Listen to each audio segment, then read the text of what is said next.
Patrimoine TV pour suivre en direct, comme si vous y étiez, le 18e congrès de la Chambre nationale des conseils en gestion de patrimoine au CNIT La Défense.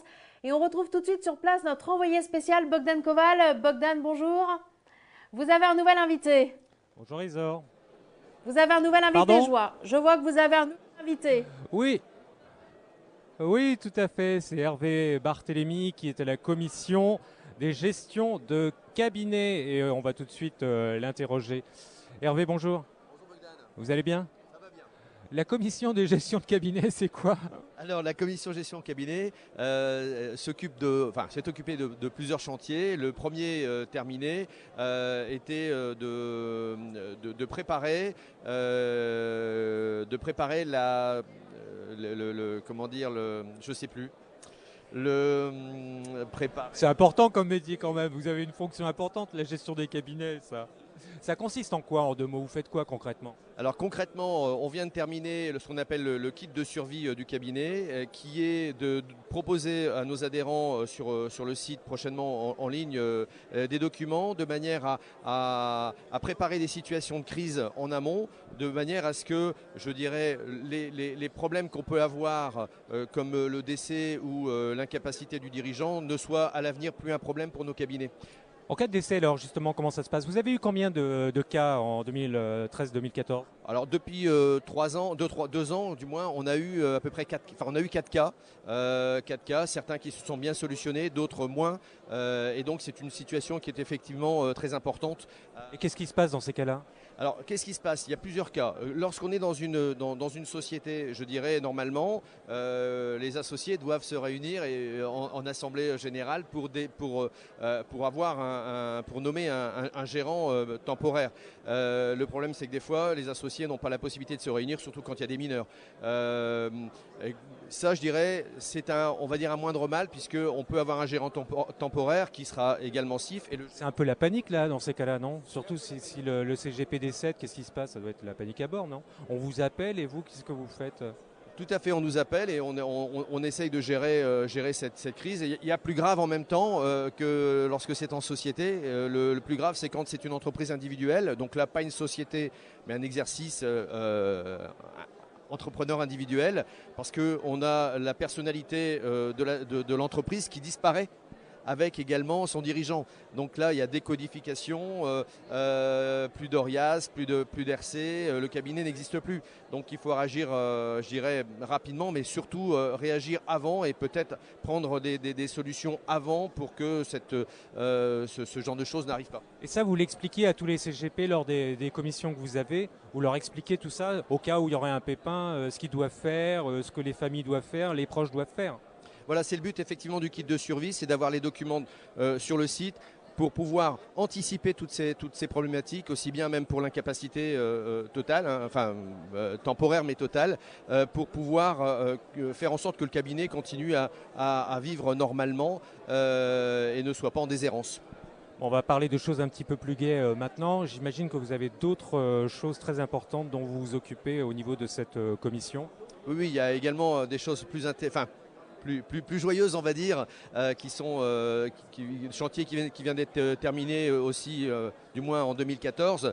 C'est le PAC Jeune Adhérent qui a permis à l'ensemble des 30 jeunes cabinets qu'on a eu en 2014 de pouvoir bénéficier d'avantages assez nombreux, tant au niveau de la réduction sur l'ARC qui existait déjà auparavant, mais également la réduction sur l'adhésion à la Chambre, mais aussi bénéficier de réductions de 50% sur les outils qui sont nécessaires à l'exercice de notre profession, comme les agrégateurs, les logiciels de gestion de patrimoine, les abonnements, des sites internet ou des choses comme ça. Donc c'est intéressant pour un jeune CGP qui veut s'installer de passer par l'association.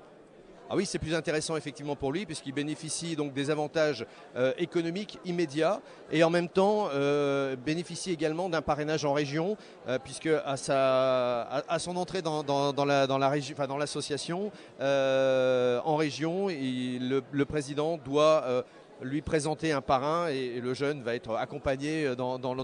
Et ça coûte combien ?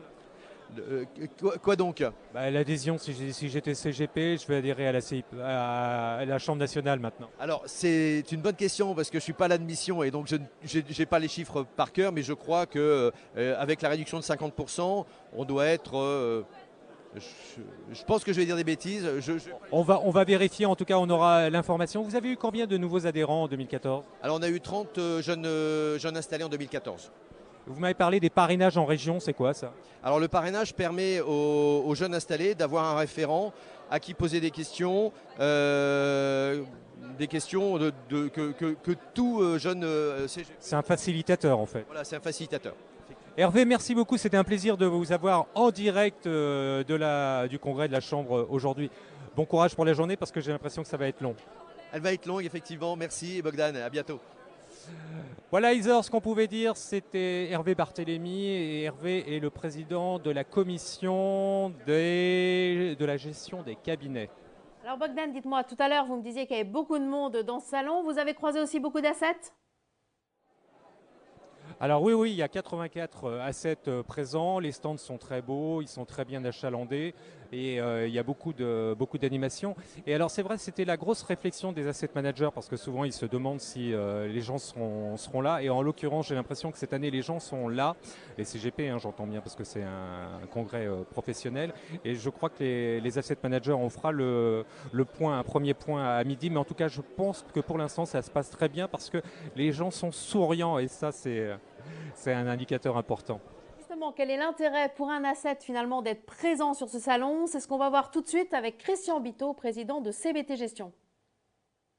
Bonjour et merci de nous rejoindre pour ce point d'actualité sur le congrès de la Chambre des indépendants du patrimoine. Voilà, nous y sommes et pour en parler, j'ai un asset manager qui est présent donc à ce fameux congrès en la personne de Christian Biteau, le président de CBT Gestion. Christian, bonjour. Bonjour Bogdan. Vous allez bien? Très bien. Alors pourquoi est-ce que vous êtes présent à la CIP? Pour nous, c'est fondamental. Je crois que c'est une profession et surtout la Chambre qui a besoin du soutien des asset managers parce que pour nous, ce sont des clients. Mais par rapport à leur profession que je crois connaître depuis de nombreuses années, ils ont besoin de soutien. Quand on regarde le poids de la réglementation par rapport au cocooning d'un salarié dans un réseau salarié qui n'a pas de questions à se poser sur les produits à vendre, c'est ceux qu'il a à vendre parce qu'il est salarié de cette société, qui n'a pas de questions à se poser sur le soutien back-office, informatique, juridique, comptable, le conseiller indépendant, il est seul face à son client. Et quand on connaît ce métier, puisque j'ai été aussi patron de gestion privée dans mes expériences passées, croyez-moi, c'est pas facile de se retrouver tout seul.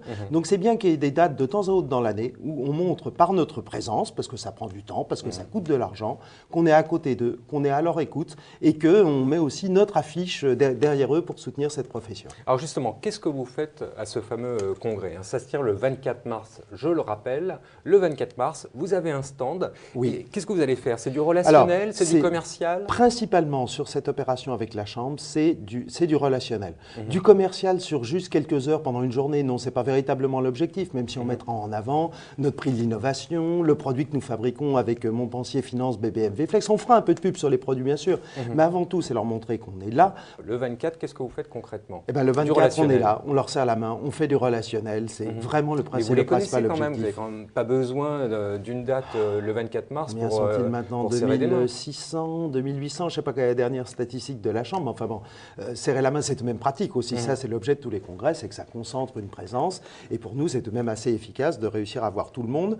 Peut-être qu'on ne serrera pas la main à tout le monde, on ne peut pas serrer 2000 mains, mais eux au moins verront que nous sommes parmi tous les assets, tous les assureurs, toutes les plateformes là, qui sont là pour les soutenir et qui en font un axe stratégique de développement pour leur business. Justement, l'axe stratégique, les CGP, ça représente combien dans votre collecte annuelle? Alors nous, c'est très clair, c'est officiel, c'est exactement 49% de notre collecte actuelle, 50% de nos encours, puisque le CBT Gestion s'est spécialisé dans des gestions techniques par profil de risque qui intéressent deux types d'investisseurs professionnels, les CGP pour leurs clients, puisqu'ils travaillent sur le profil de risque, et bien entendu les institutions financières, ce qu'on appelle les institutionnels, qui ont des logiques de passifs et de gestion des risques par rapport à leurs passifs. Alors vous l'avez dit, c'est du relationnel, mais vous allez quand même mettre des produits en avant. Oui. Lequel? Vous en avez Oui, 6. bien sûr. Écoutez, c'est simple, on va mettre le produit qui aujourd'hui a le plus grand succès, c'est le produit qui s'appelle dans les profils de risque CBT vol 7,5 parce que c'est celui qui intéresse les conseillers aujourd'hui pour proposer des solutions de sortie de l'actif en euros à leurs clients. Le deuxième produit, c'est le mandat de gestion qui permet de faire ceci, plus exactement le profil d'arbitrage qu'on propose via des compagnies d'assurance, AXA et Swiss Life, où on peut choisir le degré de risque d'une gestion qui va commencer à revenir sur le marché des actions, parce que c'est véritablement l'actualité aujourd'hui. Et là, il faut trouver des solutions efficaces et opérationnelles. Et le mandat d'arbitrage, la gestion conseillée sous forme de profil d'arbitrage auprès des assureurs, c'est une solution efficace qui va revenir véritablement au premier plan. On l'a développée pour les conseillers indépendants. Alors, est-ce que vous connaissez bien la CIP? Attention, la CIP, ça va changer de nom, on le saura très prochainement. Mais est-ce que vous connaissez cette association? Oui, je crois, oui. C'est une question piège. Qui est le président? Oui, qui sont les vice-présidents? Le président. Bon, un petit mot, bien sûr, pour Thierry, feu le président, qui était un véritable ami, et c'est un grand choc il n'y a pas si peu de temps que ça. Donc, je prends quelques secondes pour un petit mot de grand respect pour quelqu'un de très grand pour la profession. Mais aujourd'hui, avec l'équipe autour de Benoît Lombard, ça booste. Et il y a besoin de ça. Il faut défendre cette profession par rapport à des évolutions qui seraient des réseaux strictement salariés, que par ailleurs, je connais très bien. Aussi sur le principe, mais c'est bien qu'il y ait des indépendants en France pour l'épargne individuelle. Et par rapport à Patrimonia, comment vous situez ce congrès? Alors, Patrimonia, pour moi, c'est tout de même différent. La Patrimonia, c'est beaucoup plus commercial. Patrimonia n'est pas le salon d'une organisation, d'une chambre, mais c'est le salon de la profession.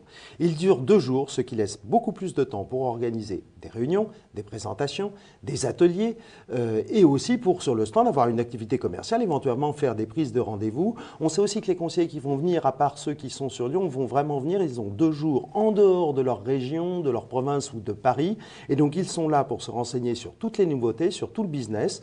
Donc, Patrimonia, je lui donne un angle un peu plus commercial, même si je regrette toujours que Patrimonia n'ait pas été l'occasion de regrouper toutes les assemblées générales nécessaires des chambres, la veille, précédemment, parce que comme ça, on économise du temps et on concentre absolument tout. Et ensuite, avoir, puisqu'ils sont tous présents pendant les 2 jours, la partie commerciale et présentation des asset managers support. Ça serait plus pratique parce que c'est une profession où ça consomme beaucoup de temps de venir à tous ces salons. La semaine d'avant, cette semaine, il y a l'Anacofi, il y a la Chambre, il y aura Patrimonia. Ça prend beaucoup de temps. C'est vrai que Patrimonia, ça aurait été génial pour nous à 7 d'avoir tout en même temps, même si ça durait un jour de plus. Alors, on l'a compris, vous avez un stand à la CIP. Quel est l'intérêt d'avoir ce stand? Est-ce que ça coûte cher? Est-ce que c'est un gros budget pour vous en tant que asset manager? Oui, c'est un très gros budget. Alors bien sûr, il y a la participation, mais ce qui coûte très cher, ce qu'il faut bien voir, c'est l'envers du décor. C'est-à-dire qu'on est obligé d'acheter un stand. Nous ne sommes pas ébénistes, même si nous sommes des charpentiers de la location d'actifs des portefeuilles. Nous ne sommes pas. Alors donc on est obligé d'acheter un stand. Ça coûte horriblement cher. Sur le stand, il faut des présentoirs, il faut des documents. Mais alors le pire, c'est que vous mobilisez une équipe. C'est pas à peine d'avoir un stand s'il n'y a absolument personne. Les conseillers viennent là pas pour voir les petites affichettes ou pour prendre un superbe stylo de la société. Ils viennent là pour voir les gens, pour voir les gestionnaires. Donc imaginez le coût de mobiliser 3, 4 personnes pendant une journée complète sur le salon. Oui, ça coûte très cher. C'est de l'investissement quand même pour vous. C'est de l'investissement. C'est incontournable. C'est obligatoire. Sur cette partie, on va dire, politique de soutien à la profession et de soutien à la Chambre, là, c'est obligatoire. Et sur la partie vraiment commerciale de Patrimonia, parce que là, il n'y a pas d'obligation, ça vaut le coup. C'est très bien. Christian Bito, très bon salon à vous et au plaisir de vous retrouver sur ce même plateau. Merci Bogdan. Alors Bogdan, on change de décor et on vous retrouve à nouveau en direct du congrès. Alors je vois que vous êtes prêt à tendre votre micro à un nouvel invité. Oui, vous avez vu Christian Bito, il n'est pas un charpentier de l'asset management. C'est drôle quand même, il y a des expressions qui vont rester. Oui Isor, je suis avec Jean-Luc Delsol qui est le président de la financière du Capitole. C'est un très très gros cabinet, un des plus importants de France. Et c'est basé à Toulouse bien sûr, la financière du Capitole. Jean-Luc Delsol, vous allez bien? Bonjour Bogdan. Et oui, Bogdan, je t'arrête tout de suite. On va évacuer les questions basiques qui se renouvellent à chaque fois. Toutes les questions que j'allais vous poser ailleurs. Voilà. Alors qu'est-ce qu'on va dire? Est-ce que le salon est bien? Oui. Est-ce que l'Assemblée générale s'est bien passée? Je crois que des votes entre 90 et 92%, on peut dire que globalement, l'action de Benoît a été pleinement reconnue dans son travail. Est-ce que le métier de gestion de patrimoine est un bon métier qui se développe? Ben oui aussi, Bogdan. Donc, oui, je vous trouve très en forme. En forme, oui, il y a du monde. il fait beau, on travaille, nos clients nous font confiance. Donc oui, il n'y a pas de raison. Donc Bogdan, tout ça, génial, tout va bien. Bon, alors qu'est-ce que vous avez retenu quand même ce matin là sur les premières heures du salon? Moi, il y a deux choses que je voudrais peut-être aborder. C'est notamment l'intervention ce matin et du président de la FREPRABEL des courtiers belges qui nous a apporté pas mal d'éléments intéressants. Et une deuxième petite partie qui commence à me soucier un peu dans notre profession, c'est tout ce qui est le domaine du cocourtage. Alors le cocourtage, c'est quoi exactement? Alors le cocourtage, c'est en fait d'avoir deux conseillers sur un même client. Et ça, c'est pas bon pour vous. Je savais même pas que ça pouvait se faire. ah si, toutes les plateformes, par exemple, qui existent aujourd'hui, style 1818, style Norcia, pour citer les plus grosses, sont aujourd'hui sur un système de cocourtage. On est cocourtier sur le même contrat. Oui, alors qui est responsable dans ces cas-là? Moi, par exemple, si j'ai un contrat d'assurance vie chez vous et vous êtes cocourtier, comment ça se passe? C'est bien une partie de mes soucis. C'est qu'aujourd'hui, on a une réglementation qui est devenue relativement forte sur la qualité du conseil, le devoir d'information qui est apporté au client. On se trouve aujourd'hui cocourtier sur un contrat pour un client. Et donc à partir de là, je commence à avoir du mal à identifier la responsabilité de chacun des cocourtiers dans le cadre de l'action réglementaire et du devoir d'information vis-à-vis de nos clients. Plus loin aussi, et si on va réfléchir plus loin, aujourd'hui on nous impose et on va nous imposer une transparence sur notre rémunération. L'AMF, la CPR, nos organismes de tutelle nous imposent aussi de pouvoir justifier que le fait de nos rémunérations apporte un service ajouté, une plus-value et une meilleure qualité d'information pour le compte de nos clients. Et là, qui fait quoi? Comment se répartit la rémunération? Qu'est-ce que la rémunération perçue par un courtier va apporter? Qu'est-ce que la rémunération perçue par un autre courtier va apporter? Ça me pose quelques soucis en termes d'organisation et de réponse réglementaire, surtout avec l'évolution de la DIA de demain. Moi, le souci que ça me cause, c'est en vous écoutant, j'ai peur de ne pas savoir qui est le responsable. Dans ces cas-là, s'il y a un litige, qui est responsable? Il y en a deux. Ah oui, mais il y en a forcément un qui est plus... peut-être que les deux n'ont pas fait la faute. S'il y a un qui a fait une faute et l'autre pas, comment ça se passe? Oui, mais 1 plus 1, ça fait 2. C'est grave quand même. Bogdan, aujourd'hui, il y a un courtier qui va négocier le contrat avec une compagnie d'assurance. Il y a un courtier qui est plutôt en relation avec son client. Naturellement, je dirais que le courtier numéro 1 est responsable de la qualité du contrat, de la conception du contrat et des relations avec la compagnie d'assurance. Que le courtier numéro 2, sans que le 1 ou le 2 soit négatif, péjoratif ou un ordre d'importance, mais que le courtier numéro 2 serait plutôt responsable de la qualité de l'information au client et de la base de la connaissance client. C'est du logique, c'est pas du juridique.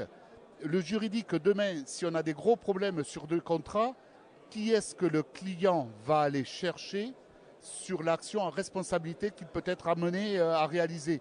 Qui est-ce que la CPR va aller chercher sur un défaut d'information, sur un défaut de connaissance du client? Le numéro 1 ou le numéro 2? Que fait l'AMF et l'autre association dans ces cas-là? Est-ce qu'ils sont au courant de tout ça? Je pense qu'aujourd'hui, c'était des questions qui ne se posaient pas il y a quelque temps. Je crois qu'avec l'évolution de la transparence des rémunérations, du justification de la rémunération sur le conseil du client, c'est quelque chose qui peut arriver à les chatouiller. Donc, je crois que c'est un problème que notre profession devrait commencer à regarder pour travailler sur le futur. Jean-Luc, merci beaucoup, c'était un plaisir de vous recevoir. Merci Bogdan. Voilà Isor, ce qu'on pouvait dire, c'est vrai que c'est un sujet qui est important pour les CGP. La nouvelle réglementation amène de nouvelles contraintes et il y a des nouvelles difficultés qui surgissent peut-être là où on ne les attendait pas. En tout tout cas, le cocourtage, très nettement, sera un sujet dont on reparlera probablement au cours des prochains mois. Voilà, merci Bogdan. Et voilà, c'en est terminé pour ce deuxième JT en direct du 18e congrès de la Chambre nationale des conseils en gestion de patrimoine au CNIT La Défense. Merci de votre attention et puis rendez-vous à 12 h précises pour le prochain JT.